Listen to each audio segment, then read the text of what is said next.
So, Grand Theft Auto 6 is on the horizon, and for every PC gamer out there, the big question isn't just if we can play it.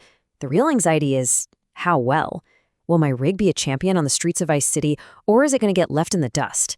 It's all about performance, so today, we're going to break it all down. And let me tell you, that is not an exaggeration. Rockstar is unleashing its brand new Rage 9 engine, and it is a technological beast. We're talking physically simulated water, real-time global illumination. This is not just a simple upgrade. It's a whole new ballgame that is going to push even the most powerful hardware to its absolute limit. You see, this is the crucial point. The whole conversation has shifted. We've moved way past just asking, can I run it?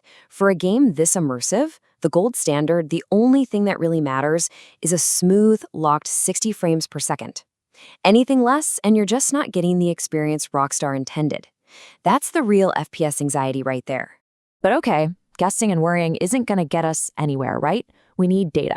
We need a tool that's built specifically for the crazy demands of the Rage 9 engine, one that's designed to answer that single, all-important 60 FPS question. And that's where the SpecVI Calculator comes in.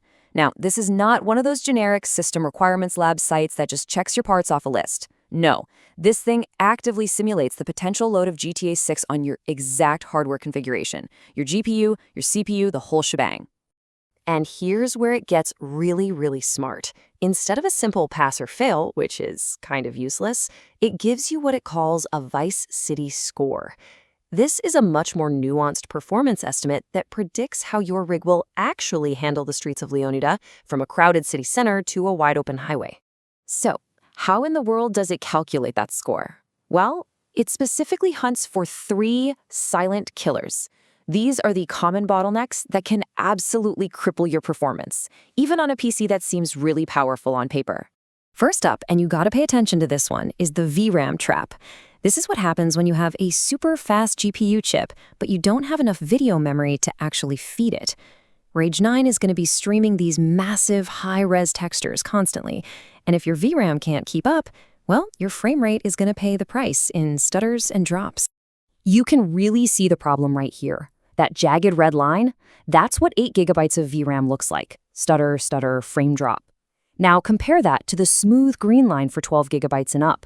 That's the beautiful, smooth streaming we are all chasing. So let's just be crystal clear about this. For a true next-gen game like GTA 6, 8 gigabytes of VRAM is officially the new danger zone. This calculator considers 12 gigs to be the absolute minimum you need for a smooth 1080p experience. The old standard? Yeah, it's retired.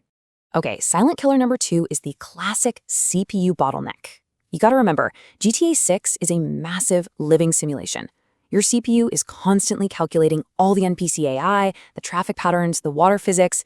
If it can't feed all that data to your GPU fast enough, your expensive graphics card just sits there, twiddling its thumbs.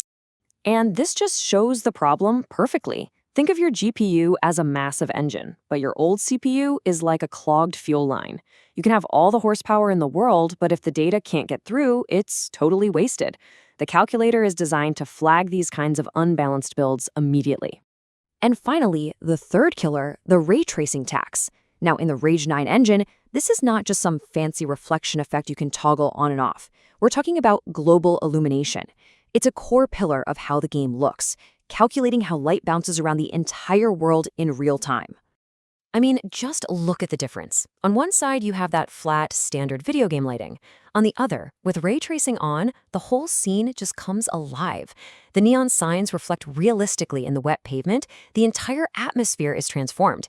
This is what next gen looks like. But believe me, it comes at a pretty significant performance cost. So because ray tracing is such a heavy lift, the calculator actually scores cards a bit differently. NVIDIA's RTX cards get a boost because their dedicated hardware and things like DLSS are literally built to handle these kinds of loads. Historically, AMD cards are absolute powerhouses in standard rendering, but they tend to take a performance hit in these heavy ray tracing scenarios, and the calculator reflects that reality. Okay, so the calculator chews through those 3 silent killers and spits out your Vice City score. But what does that number actually mean for your gameplay experience? Let's break down what these performance tiers really look like. All right, here's the quick overview. The calculator puts you into one of 4 tiers based on your predicted frame rate. You've got God tier, which is targeting 90 FPS and above. High tier, aiming for that golden 60. Mid tier is more of a console like 45. And then you have the low tier, which is struggling down around 25. Now let's get into the specifics. God tier is for the absolute top-end cards, like an RTX 4090 pushing 4K at over 60 FPS. Excellent is that 1440p sweet spot, perfect for cards like the 4070 Ti Super. Survivor is probably where a lot of us will land, hitting a solid 1080p at 60 FPS with cards like the RTX 3060 12GB version. And if you're scoring under 50, well, you're in the upgrade needed zone. So, with all this information at our fingertips, there's really no reason to be left in the dark anymore.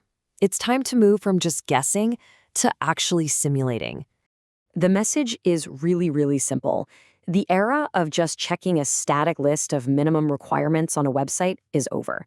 For a game this complex, you just can't afford to guess. And the path to the truth is right there. All you got to do is go to the SpecVI Calculator, use the super simple drop-down menus to plug in your GPU, your CPU, and how much RAM you have, and then hit go.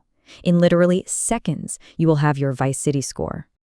And that really brings us to the final question, the one that only you can answer for yourself. Will your rig be cruising through Vice City at a buttery smooth 60 frames per second, or is it maybe time to start planning that next upgrade? The only way to know for sure is to go find out.